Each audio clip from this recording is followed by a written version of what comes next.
Good morning. Everybody's got your journals. You should have today's date. Today is... I think that students are their own best teachers, and that the best thing that I can do is sharpen their ability to ask questions and look for their own answers. And it's something that I'm still always working on and trying to get better at. So I would like to hear from 4 or 5 different people about what you see when you look at this painting. William.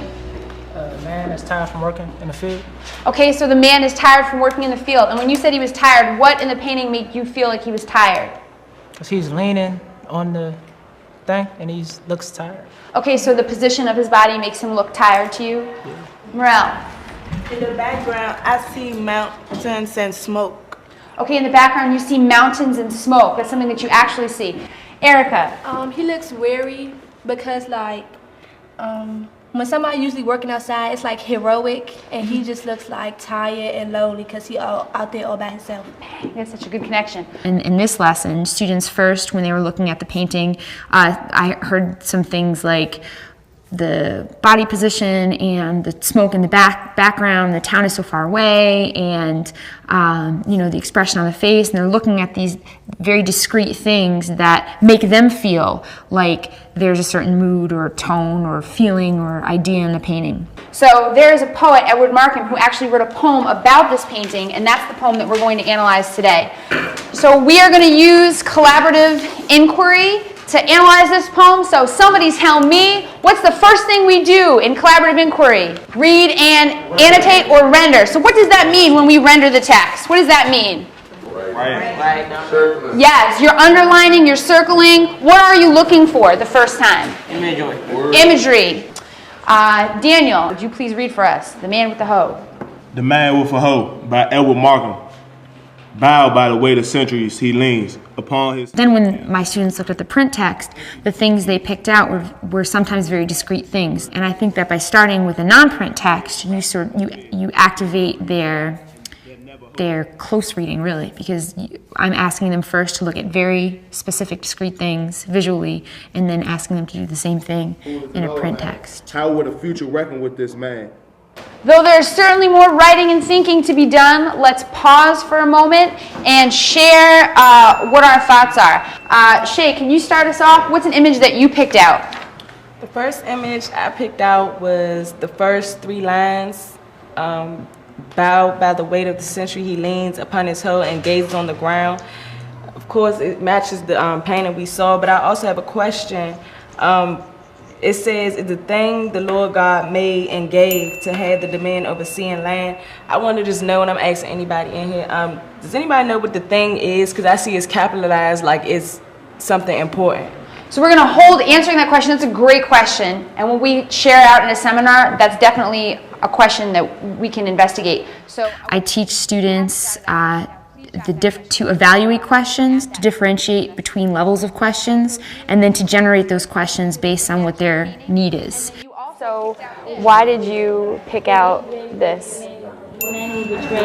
William gave me that idea, and he said that an ox works in the field, and so he's in the field, so it's comparing the man and the ox.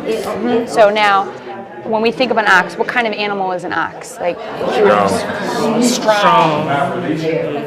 So it's not necessarily like a graceful, like beautiful animal. It's just like a hard-working, strong, kind of earthy. So when he makes that comparison there, now as you go through the end of the poem, because we've got maybe about another minute left, I want you to think about how these images might relate to that idea, right? That comparison.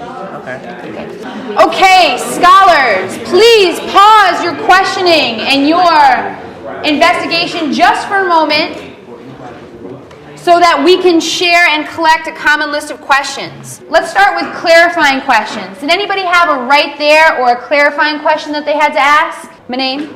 It's about Shay, when she talked about the thing. I think it's slavery. Okay, so a right there question is something that we can point to, right? Right there. So would that be a right there question? It would. What kind of question would that be? It'd be think and search. That's a higher level question, yes. And when they're investigating it, when they're taking it apart, they're activating all the different parts of their brains and really getting into stuff. And I want them to feel like that. You know, I want them to be excited about asking tough questions. I want them to ask a lot of questions. How is this poem related to Marxist criticism? Okay, why did you ask that question, Jitenwe? Because when it talks about the protest, which is also a prophecy, it sounds like they're going to rebel against the people who are richer than them. That's a great question.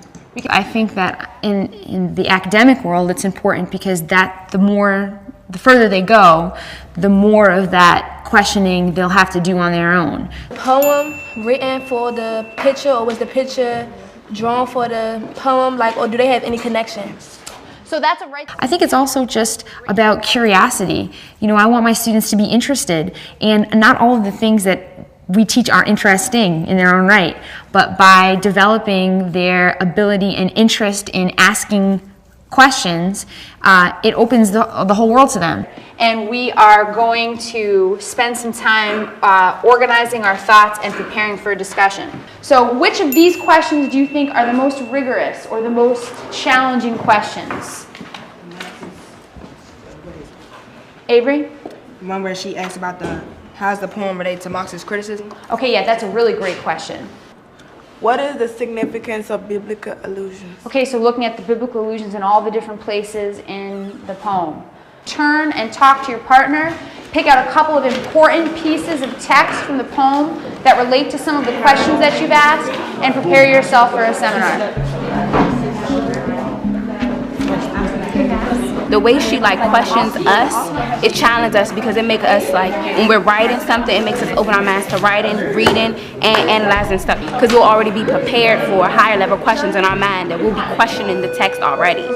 All right, so we are going to begin the seminar. I'm going to remind you that some of the thematic questions invite us to talk about things outside of the text, which is okay, but we want to always make sure we have text. We relate back to the text. Alex? The question is, how does his thoughts and feelings relate to his freedom?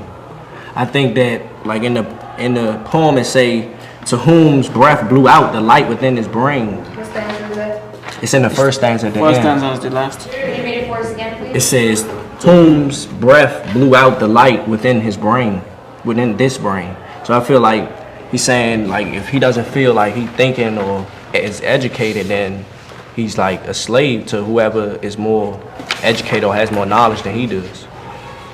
Yeah, I agree with what you're saying. Because, just looking at it, saying whose breath blew out the light within his brain, they're saying, they blew out the educational knowledge of this man because they thinking he could be a slave. So, yeah, I agree with you. With the burden on his back, he understands that he's so far away from his life goal that he was when he first started. It's like he done put himself on the other side. He was on the ship in the middle of the water, and he thought he was sailing one way, and then realized he sailed to the wrong shore. That was a really good answer. That was great. So some of the things that I think contribute to him responding in this way are the protocols earlier in the lesson. So when students are rendering the text, when they start off by identifying what is most important to them, these allusions are things that Daniel pulled out, that other students pulled out, and they all pick these things out and share them first so that they can see that there's something going on here with these allusions throughout the poem. And this is just an example of a really beautiful aha moment where he's hearing the things that his classmates have picked out. Excellent job with this. To close the class, what I'd like to do... I feel so inspired by the opportunity to see little grown-ups develop their ability to ask questions about themselves and the world, and to develop the skills to, really live great lives. I just can't believe that I get to do that. I love being a teacher.